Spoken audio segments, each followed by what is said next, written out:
हम लोग कोई स्पेसिफिक टॉपिक पे बात नहीं कर रहे हैं। अभी तक हमने आईएएम के बारे में देखा है, तो ये वीडियो आपको आईएएम के टिप्स एंड ट्रिक्स के बारे में है कि आईएएम में आप क्या क्या यूज़ कर सकते हो। अभी तक हमने रोल्स, पॉलिसी, सर्विसेज देखा है।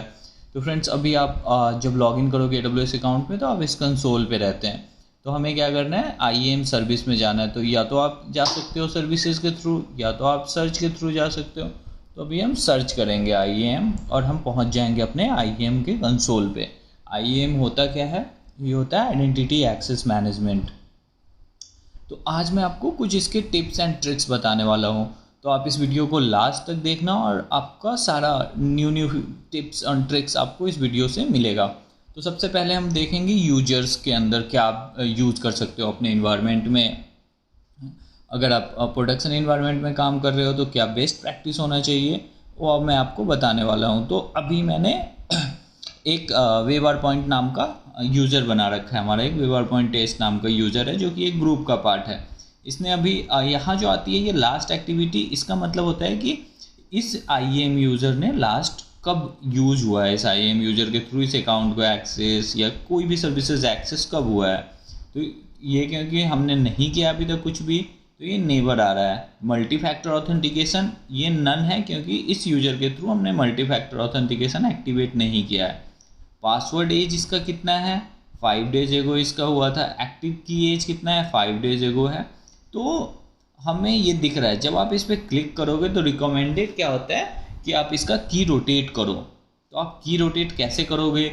या आप कुछ सस्पेक्टेड चीज़ें देख रहे हो तो आप चाहोगे कि नहीं, अभी मैं चाहता हूँ कि ये बंदा की यूज़ नहीं कर पाए, मुझे पता नहीं है ये यूज़र कौन सा है और मुझे इसका की को रिस्ट्रिक्ट करना है। तो हम कैसे करेंगे? तो उसके लिए आपको कुछ नहीं करना है, बस सिक्योरिटी क्रेडेंशियल्स में जाना है। आप यहाँ नीचे आओगे और यहाँ पे आ रहा है हमें एक्सेस की ID created on 5/9/2021। Last use नहीं हुआ है। अगर आप देखोगे कि ये आज लास्ट यूज़ कभी नहीं हुआ है, फिर आप सीधा डिलीट कर सकते हो। या फिर आप देख रहे हो कि यहाँ पे ये लास्ट यूज हुआ है और आपको पता नहीं है किसने यूज किया, और आप चाहते हो कि ये जो भी इसका कस्टोडियन है, जो भी इसको मैनेज कर रहा है, वो आपको रीच करे, आपकी टीम को रीच करे, तो आप इसको इनएक्टिव कर दोगे। तो जब आप इसको डीएक्टिवेट कर रहे हो तो अभी क्या होगा कि अब इस की से जो भी यूज़र एक्सेस कर रहा होगा उसका एक्सेस चला गया, तो अब ये इनएक्टिव हो गया। और जब उसे वापस इसे एक्टिव और जब आपके पास वो यूज़र आता है कि नहीं, हमें ये प्रोडक्शन इशू आ रहा है या हमें कोई दूसरा इशू आ रहा है, हम इसको इस कारण से यूज़ कर रहे थे, और आपके पास रीजन के साथ आता है, तो either you can create a new access key और आप इसको एक्टिव भी कर सकते हो। और ये कंप्लायंस में अगर है मोर देन 90 डेज और 60 डेज में यूज हो रखा है तो आप इसको क्या करोगे कि यहाँ पे चेंज कर दोगे, इसको आप इनएक्टिव ही रहने दोगे, एक नया एक्सेस की क्रिएट करोगे और आप वो एक्सेस की यहाँ से डाउनलोड करके उसको उसके साथ शेयर कर दोगे। और फ्रेंड्स, जब आप डाउनलोड करते हैं, जिस टाइम आप क्रिएट करते हैं सीक्रेट एक्सेस की, इसी टाइम बस शो होता है। मेक श्योर आप इसको कॉपी कर ले या डाउनलोड कर ले। अगर आप यहाँ मिस कर जाते हो आपको फिर से दोबारा बनाना होगा, ये वापस नहीं दिखता है। तो अभी मैं इसको क्लोज कर रहा हूँ। अब हमारा एक नया एक्टिव इस पर आ गया और आप उसके साथ ये की शेयर कर दो। अगर आपको बोलता है नहीं, वो हमें पुराने की पे ही कुछ दिन यूज़ करना है क्योंकि वो प्रोडक्शन के कोड्स में यूज है, तो फिर आप इसको भी एक्टिव कर सकते हो की को। तो आई होप आपको अब ये समझ आ गया होगा कि की को आप कैसे यूज़ करोगे। तो आपको डिलीट करने के लिए क्या करना होता है, इंटर द एक्सेस की आईडी, और आईडी आपका कहाँ मिलेगा, आपका यहाँ पर होगे परमानेंटली डिलीट एक्सेस की। तो ये रहा हमारा आईडी, इसको कॉपी करो और इसको हम यहाँ पे deactivate, then paste and then delete. तो अभी हमारा वो डिलीट हो गया। तो उसको आपने क्या देखा कि डिलीट करने से पहले हमें डीएक्टिवेट करना होता है। तो ये एक बहुत ही अच्छा आपको फीचर पता चल गया होगा।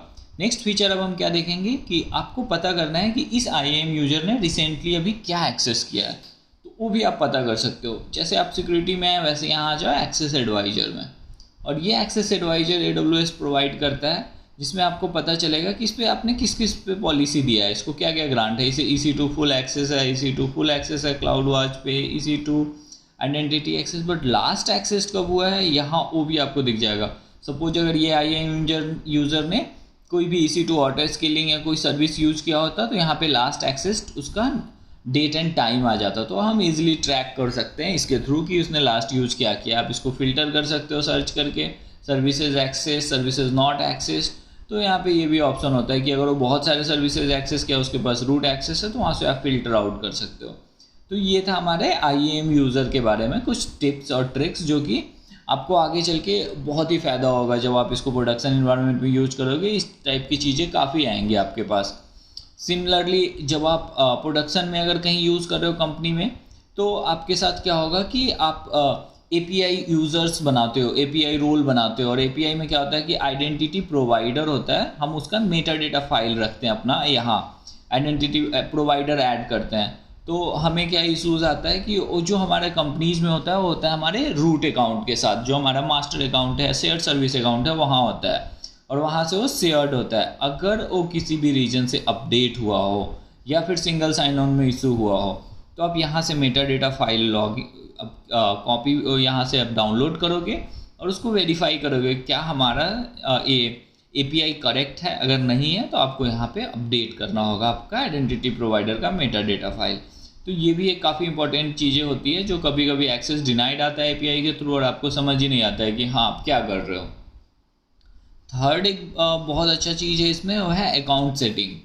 तो आप अभी तक जानते होंगे कि हम अपने प्रोडक्शन इन्वायरमेंट्स में या किसी भी इन्वायरमेंट में हम क्या करते हैं, हम अपने यूजर्स को एक रिस्ट्रिक्शन देते हैं। जब आप कहीं भी लॉगिन करते हो तो आप क्या देते हो कि आपका मिनिमम इतना कैरेक्टर होना चाहिए, ऐसे होना चाहिए, दूसरी सर्विसेज होनी चाहिए। तो ये चीज़ें हम इसमें भी सेटिंग में यूज कर सकते हैं। मिनिमम पासवर्ड लेंथ इतना होना चाहिए, include minimum 3 of the following mix character, या फिर आप यहाँ पे must be identical to your AWS account name और ईमेल एड्रेस। तो ये सारी चीज़ें जो हैं हम यहाँ भी यूज कर सकते हो, ये हमें मिलती है अकाउंट सेटिंग में। उसके अलावा एंड पॉइंट्स आप कर सकते हो एक्टिव और डीएक्टिव आप चाहते हो। ग्लोबल एंड पॉइंट हमारे STS के लिए अभी एक्टिव है, ऑलवेज बाय डिफ़ॉल्ट होता है, ऑलवेज एक्टिव रहता है। इसको आप जो बाकी चीज़ें एक्टिव है आप रीजन को इनएक्टिव कर सकते हो, डीएक्टिवेट कर सकते हो कि मैं नहीं चाहता कि हमारा AWS अकाउंट हमें बस एक ही रीजन में यूज़ करना है, हमें किसी और रीजन में ये सर्विसेज नहीं यूज़ करनी है ये चीज़ें, तो आप यहाँ से इसको डीएक्टिवेट कर सकते हो।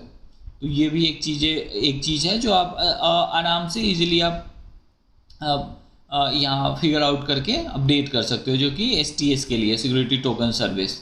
और जो मैं ये पासवर्ड पॉलिसी की बात करूँ, इसके लिए आपको बस यहाँ क्लिक करना है चेंज पासवर्ड पॉलिसी, और ये आपको AWS इतनी देती है पॉलिसीज़ कि आप इसमें से कोई भी ऑप्शन सेलेक्ट कर सकते हो।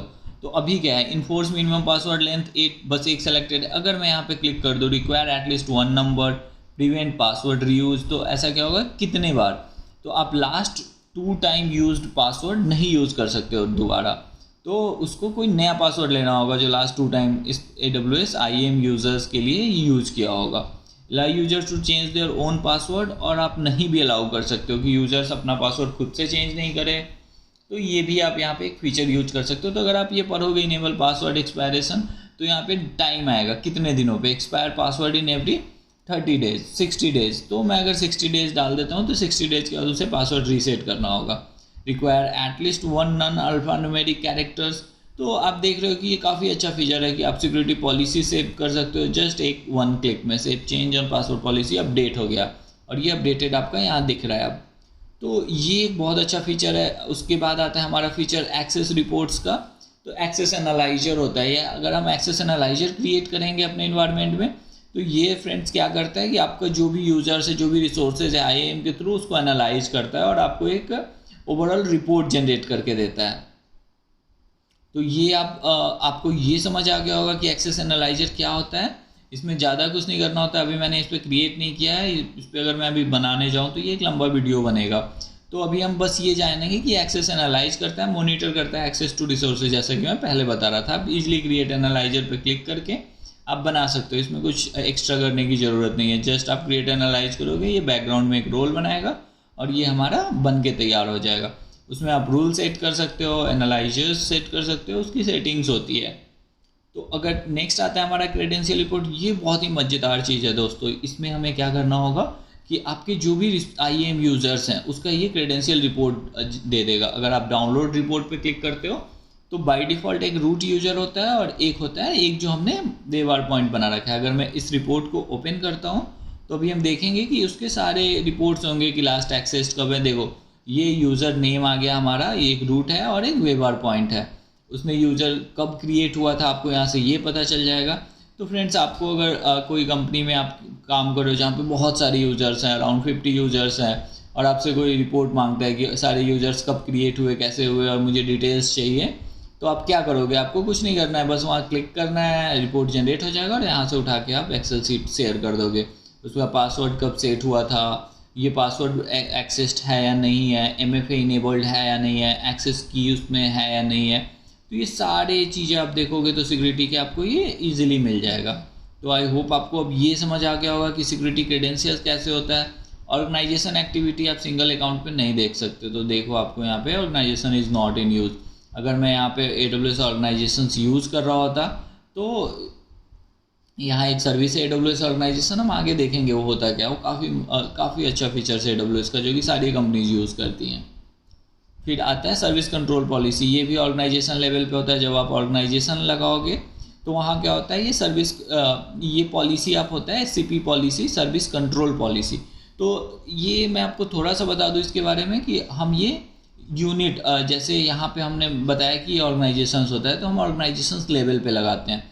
तो मान लो कि हमारे ये ऑर्गेनाइजेशंस लेवल का मास्टर अकाउंट है और इसके नीचे हमने मल्टीपल अकाउंट्स ऐड कर रखे हैं और मैं उसका चाहता हूँ कि कुछ रिस्ट्रिक्शन सारे अकाउंट्स में लगा दूँ। तो मैं कैसे लगाऊंगा, तो मैं लगाऊंगा SCP के थ्रू। तो अगर मैं वहाँ पे मैं ये डाल दूँ कि कोई भी यूज़र हमारा जो भी हमारे ऑर्गेनाइजेशंस का पार्ट है वो S3 बकेट IAM को नहीं एक्सेस कर पाएगा। तो फ्रेंड्स इवन आपके पास फुल एडमिन परमिशन है फिर भी आप IAM नहीं कर पाओगे एक्सेस। तो ये एक इंटरव्यू क्वेश्चन भी होगा कि अगर हम कैसे करेंगे अपना सेटअप कि कोई भी यूज़र हमारा बिलिंग सेटिंग नहीं देख पाए, हम हमारे जो भी इवन हम उन्हें एडमिन परमिशन दे दे फिर भी हमारे बिलिंग डैशबोर्ड नहीं देख पाए, या हमारे कुछ पर्टिकुलर सर्विसेज को कुछ भी उसको टच नहीं कर पाए, तो वो मैं कैसे करूँगा, तो ये इसी के थ्रू करूँगा। मैं नहीं चाहता कि मेरा जो भी सिक्योरिटी का लैम्डा फंक्शन चल रहा है या मेरे सिक्योरिटी के कोई भी वेब सर्विसेज, कोई भी सिक्योरिटी रिलेटेड सर्विस चल रही है, वो एडमिन भी हो इस अकाउंट का उसे टच कर पाए, तो मैं उसके लिए SCP लगा दूंगा। तो ये थे IAM के कुछ टिप्स ट्रिक्स बोलो, आप इसे वेस्ट फीचर्स बोलो, इसे आप ओवरव्यू ऑफ इंटायर IAM बोलो। तो ये आपको काफ़ी यूज़फुल होगा अगर आप ये वीडियो को आपने पूरे अच्छे से देखा है। तो आई होप आपका ये कंसेप्ट क्लियर हो गया होगा कि इसमें ये सारी चीज़ें हैं क्या। रोल पॉलिसी हम पहले डिस्कस कर चुके हैं, बाकी सारी फंक्शनलिटी हमने अभी डिस्कस करी। तो आई होप आपका सारा कंसेप्ट क्लियर हो गया होगा। अगर आपको ये वीडियो पसंद आया है तो वीडियो को लाइक करना मत भूलना और चैनल को सब्सक्राइब कर लो ताकि हमारा अगला वीडियो जो आएगा वो इससे भी इंटरेस्टिंग होने वाला है, तो आप वो वीडियो मिस ना करो। तो मिलते हैं हम अपने अगले वीडियो में कुछ अलग और इंटरेस्टिंग टॉपिक्स के साथ। Thank you.